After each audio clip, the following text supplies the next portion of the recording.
안녕하십니까.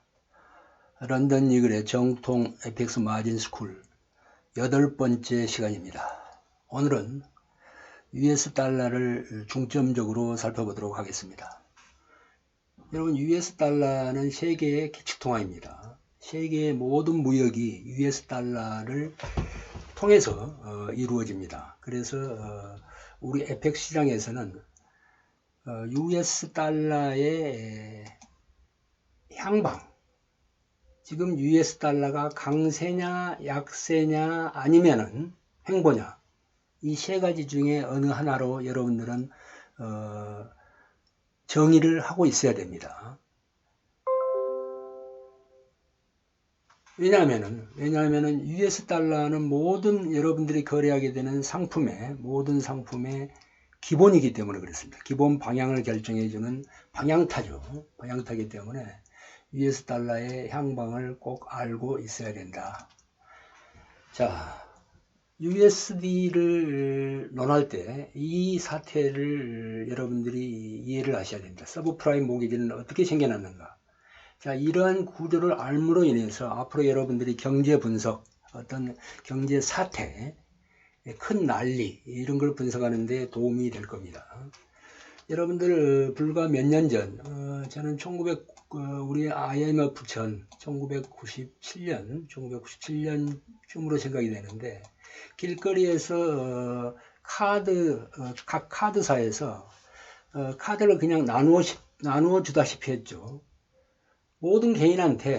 거의 모든 개인한테 신용을 주는 겁니다. 신용. 크레딧 카드라는 것은 신용을 주는 거예요. 이와 마찬가지로 미국도 2000년대부터 초반부터 경기가 좋아지기 시작했어요. 그래서 실질적으로 거의 모든 은행들이 대출 경쟁을 벌입니다. 대출이라는 게 신용이죠. 신용 주는 거죠. 자, 대출 경쟁. 자, 대출을 할 때는 신용이 좋은 사람한테만 줘야 되는데 신용이 좋지 못한 사람한테도 대출을 해주기 시작했습니다. 그래서 신용이 좋지 못한 자에게 모기지 대출을 해주는 것을 서브프라임 모기지라고 합니다. 신용이 좋은 사람한테 해주는 것은 프라임 모기지라고 그래요. 신용이 좋지 못한 사람한테는 대출해 주는 것은 서브프라임 모기지, 이렇게 표현을 합니다. 자, 예를 들어 보겠습니다. 자, 10만 불짜리 집이 있습니다. 10만 불.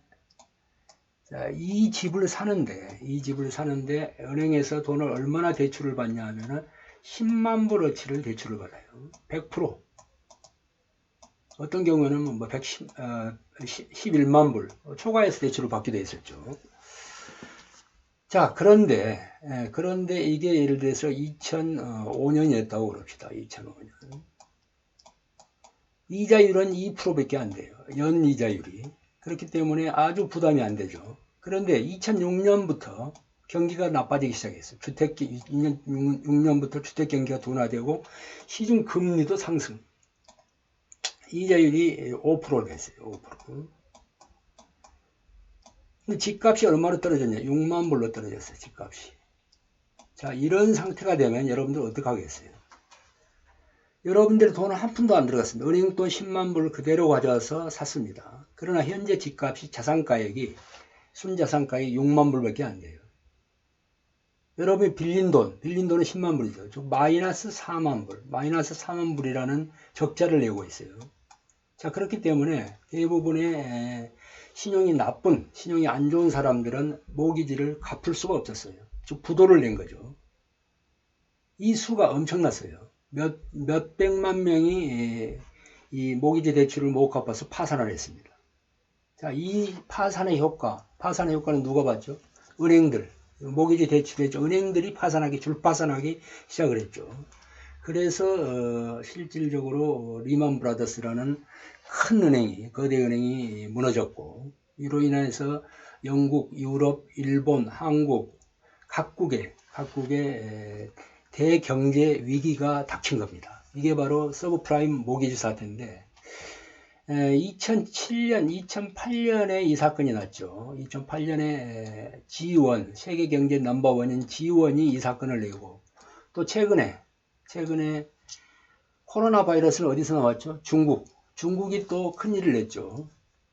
이 서브프라임 모기지를 다 겪었나, 이제 벗어났나 했더니 또 다른 사태, 이 금융위기보다 더 큰 사태, 코로나 사태가 지금 밀려왔습니다. 참 우리는 다사다난한 그러한 세계에서 살고 있습니다. 이 일들이 다들 이 큰 손, 제일 큰 손 G1 미국과 G2 중국이 벌리고 있습니다.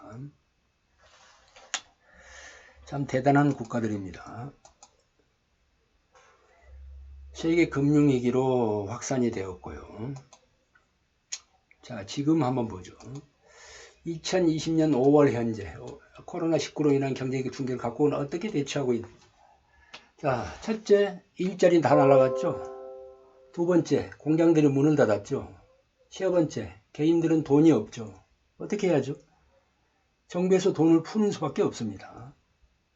그래서 미국은 1000달러, 일본도 뭐 꽤 많이 나갔죠. 각 국민들한테. 우리나라도 마찬가지로 100만원, 세대별로 100만원. 또 각 산업별로 취약한 산업에 대해서는 특별금융이라는 이러한 재정정책을 펴고 있고, 금리도 인하해야죠.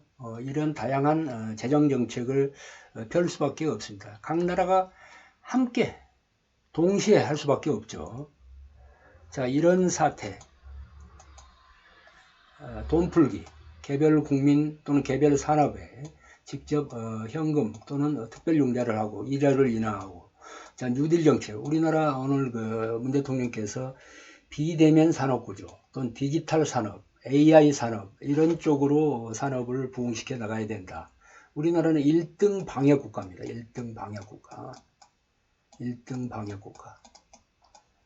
자, 이러한 어드밴티지, 엣지를 이용해서 우리나라가 앞으로 이러한 산업, 첨단 산업들을 많이 유치하고 그런 쪽으로 산업 구조를 개편해 나가겠다. 이렇게 발표를 하셨는데 좋습니다. 아주 참신한, 당연한 그러한 경제 발전 방향이고, 아쉬운 점은 제조업뿐만 아니고 금융업 쪽에도 이러한 시선으로 좀 바라봤으면 하는 생각입니다. 금융업 쪽에 일자리가 엄청나게 많습니다. 금융업이야말로 디지털 산업입니다. 앞으로 모든 산업을 지배할 그러한 산업이 금융산업입니다. 국제금융시장은 엄청난 일자리가 탄생될 수 있는 곳입니다. 여러분들이 지금 하고자 하는 FX 트레이더, 또 국제금융 트레이더, 국제금융시장의 일자리 중에 하나입니다. 이쪽으로 정말 많은 일자리를 창출해 내려면 금융교육을 어떻게 시켜서 정말 실력 있는 그러한 국제금융 트레이더들을 양산해 낼까, 이런 쪽에도 눈을 좀 돌렸으면 하는 생각입니다.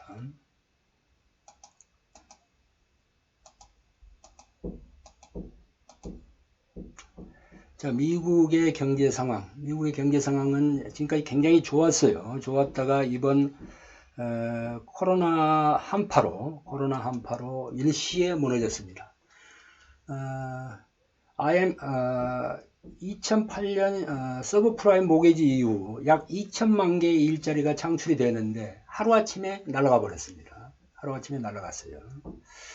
자, 그건 그렇고 미국의 경제 구조에 대해서 말씀을 드리죠. 미국의 GDP는 70%가 미국민의 소비로 구성됩니다. 따라서 미국의 소비가 줄면 미국의 GDP는 성장할 수가 없습니다. 미국에서 가장 중요한 게 소비입니다. 미국민의 소비. 자, 미국민의 소비가 없으면 미국 경제는 쓰러집니다. 물론 전쟁도 미국의 산업을 받들고 있는 굉장히 큰 전쟁 산업 중에 하나입니다. 그래서 미국은 전쟁을 적어도 10년에 한 번씩은 해줘야 돼요. 그래야 전쟁 물자가 창고에 쌓이지 않고 이렇게 소비가 되죠. 그래서 미국 CIA는 옛날에 정보기라고 그러는데 지금은 속된 말로 전쟁 조작국. 어느 나라에선가 전쟁을 해야만이 미국이 살아갈 수 있는 그런 나라죠. 그 다음 이 소비 중에서 전쟁은 전쟁 물자지만 소비는 일반 미국의 상품 소비를 해야 미국이 살아가는데, 자, 주식시장하고 관계를 한번 살펴보도록 하죠. 주식시장. 자, 미국민은 거의 100% 주식 투자를 하고 있습니다. 자, 주식이 상승할 때는 미국 사람들은 자기가 부자라고 생각을 하고 소비를 막 합니다. 자동차도 사고, 집도 사고, 피아노도 사고, 가구도 사고.